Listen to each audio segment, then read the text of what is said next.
সমকামিতা বা হোমোসেক্স হলো একজন পুরুষ আরেকজন পুরুষের সাথে ইন্টারকোর্স করা, আকাম কুকাম করা, নারী নারীর সাথে। পৃথিবীর ইতিহাসে এর চেয়ে জঘন্য কাজ, এর চেয়ে কুকর্ম আর কিছু হইতে পারে না। করোনার সময় অসংখ্য মানুষ ইন্তেকাল করেছেন, আর এইটা যদি প্রচার প্রসার হয়ে যায় গোটা পৃথিবী আল্লাহ একবারে ধ্বংস করে দিবেন। ওয়ালুতন ইয ক্বালা লিকওমিহি, লূত তার সম্প্রদায়কে বলেছিল, তার কওমকে বলেছিল যে তোমরা এমন কুকর্ম করতেছ যেই কুকর্ম তোমাদের পূর্বে বিশ্বের কোনো মানুষ কেউ তোমাদের পূর্বে এই কুকর্ম করে নাই। সমকামিতা বা হোমোসেক্স এর পরিচয়। সমকামিতা বা হোমোসেক্স এর পরিচয়টা আমি প্রথমে কোরআনে যাই। আল্লাহ তাআলা বলছেন বিসমিল্লাহির রহমানির রহিম। আমি বলছি না আজকে আপনাদেরকে ওয়াজ শোনাবো না, শোনানোর সাথে সাথে ওয়াজ দেখাবো। সূরা আরাফ 80-তে যান, সূরা আরাফের 80 নম্বর আয়াত। বিসমিল্লাহির রহমানির রহিম। ওয়ালুতন ইয ক্বালা লিকওমিহি আতাতুনাল ফাহিশাতা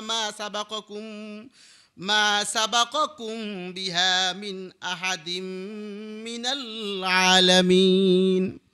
ওয়ালুতন ইয ক্বালা লিকওমিহি, আল্লাহ তাআলা এই আয়াতের মধ্যে বলেন আমি লূত আলাইহিস সালামকে তার সম্প্রদায়ের কাছে পাঠিয়েছিলাম।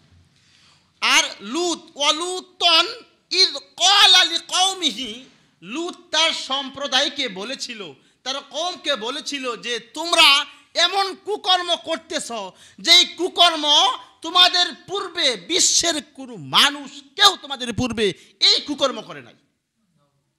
হ্যাঁ, কুকর্মটা কি? ইন্নাকুম লাতাতুনার রিজালা শাহওয়াতাম মিন দুনিন নিসা। কুকর্ম হলো ইন্নাকুম লাতাতুনার রিজালা শাহওয়াতাম মিন দুনিন নিসা, তোমরা তো কাম তৃপ্তির জন্য, চাহিদা পূরণ করার জন্য নারী ছেড়ে পুরুষের কাছে গমন করো। বাল আনতুম কওমুম মুসরিফুন, বাল আনতুম কওমুম মুসরিফুন, তোমরা তো সীমা লঙ্ঘনকারী সম্প্রদায়, তোমরা সীমা লঙ্ঘনকারী সম্প্রদায়। তো আমরা এই কোরআন থেকে বুঝলাম সমকামিতা বা হোমোসেক্স হলো একজন পুরুষ আরেকজন পুরুষের সাথে ইন্টারকোর্স করা, আকাম কুকাম করা, নারী নারীর সাথে। কোথা থেকে বুঝলাম? কোরআন থেকে বুঝলাম। পৃথিবীর ইতিহাসে এর চেয়ে জঘন্য কাজ, এর চেয়ে কুকর্ম আর কিছু হইতে পারে না। এর চেয়ে কুকর্ম আর কিছু হইতে পারে না।